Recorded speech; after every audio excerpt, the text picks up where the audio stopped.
Verb क्या होते हैं? वर्ब ऐसा शब्द है जिन शब्दों से यह पता चलता है कि कौन सा कार्य किया जा रहा है। कार्य के करने के बारे में संदेश होता है, जैसे हम पढ़ रहे हैं, हम लिख रहे हैं, हम दौड़ रहे हैं, दौड़ते हैं, दौड़ेंगे।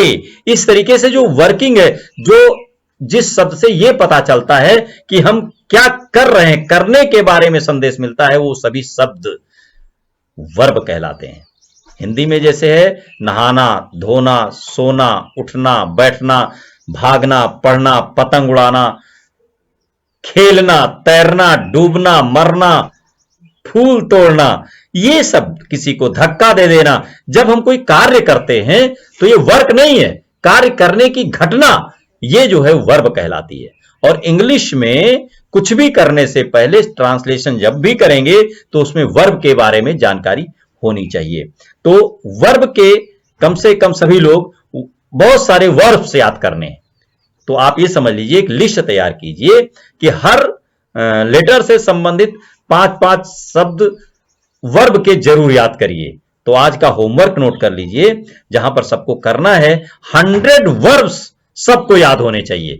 ना याद हो तो उनको पहले लिख लीजिए, प्रैक्टिस कीजिए, थोड़ा पढ़िए उसको 2-3 बार, तो धीरे धीरे करके याद हो जाएंगे। जब लिख रहे होते हैं तो सिर्फ कॉपी मत कीजिए, उसको लिखते समय भी पढ़िए।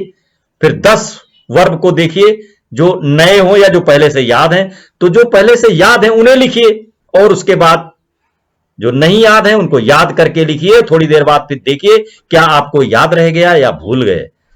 तो 10-10 वर्ब थोड़ी थोड़ी देर में याद करिए, फिर एक साथ बैठिए, देखिए आपको अब कितने याद हैं।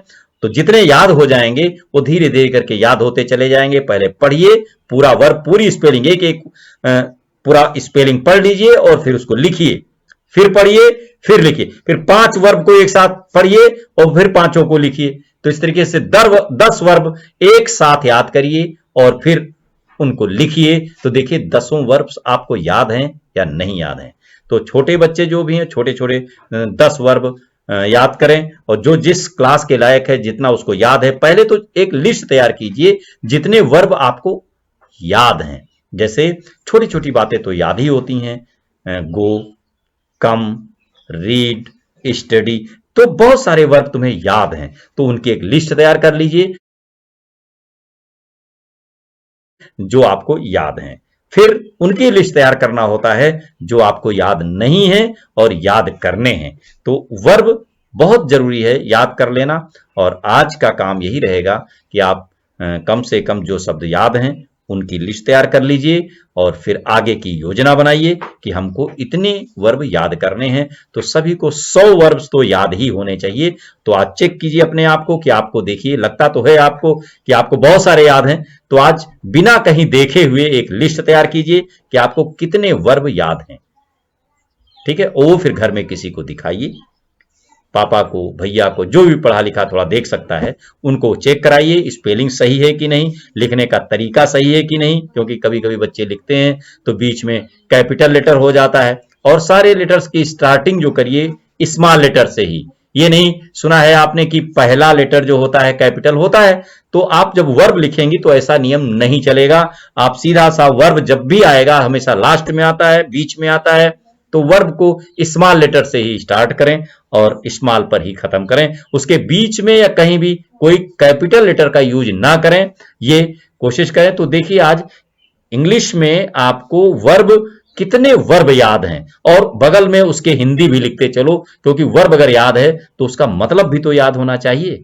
स्विमिंग लिखा आपने तो आईएनजी फॉर्म मत लिखिए, आप केवल गो लिखिए, गोइंग ना लिखिए। गो याद है, अगले फॉर्म के बारे में बाद में बताएंगे, दूसरे दिन काम दिया जाएगा। आज का काम यह है कि जितने वर्ब आपको याद हैं उन्हें नोट करिए और उसकी मीनिंग भी साथ साथ लिखिए। गो, कम, जैसे कम लिखा तो कम के बाद आप लिखिए इसका मतलब होता है आना या आता है। तो वर्ब लिखिए, उसके सामने उसकी मीनिंग लिखिए हिंदी में और इंग्लिश में, और ये जितने याद हैं उतने लिखिए। फिर देखिए कितने याद हैं और फिर उसको 100 तक पूरा कीजिए। 100 तक नहीं याद थे तो आप हेल्प ले लें। आपके घर पर जो भी बुक है वहां से उठा लें शब्द, या डिक्शनरी है वहां से उठा लें, या वर्ब संबंधित delight, new light, English grammar की कोई भी बुक होगी तो वहां पर आपको बहुत सारे वर्ब मिल जाएंगे। 100 वर्ब तो आपको याद ही होना चाहिए। ऐसी कोशिश करें। अगले वर्ब के बारे में और सेंटेंस के बारे में हम कल बताएंगे, आपको अगले वीडियो में बताएंगे। आज इतना तैयार कर लीजिए और मेरे चैनल को सब्सक्राइब कीजिए और अपने दोस्तों को भी शेयर कीजिए। धन्यवाद।